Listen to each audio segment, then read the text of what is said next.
അന്നത്തെ അപ്പം. ദൈവത്തിന് സ്തുതി. ജ്ഞാനിയും ഭോഷനും.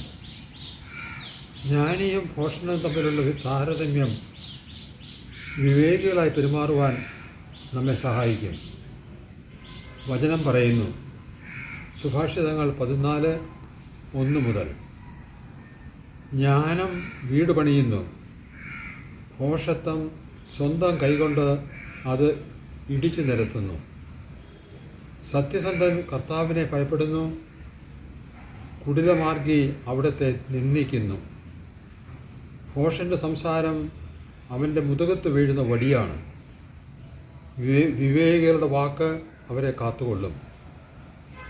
വിവേകി ജാഗരൂകതയോടെ പെരുമാറുന്നു. ഭോഷൻ വീണ്ടും വിചാരമില്ലാതെ എടുത്തു ചാടുന്നു. ക്ഷിപ്രകോപി ബുദ്ധിഹീനനായി പ്രവർത്തിക്കുന്നു. ബുദ്ധിമാൻ ക്ഷമാശീലനാണ്. ഇന്നത്തെ വചനം, ഇന്നത്തെ അപ്പം. ദൈവത്തിന് സ്തുതി. ആമേൻ.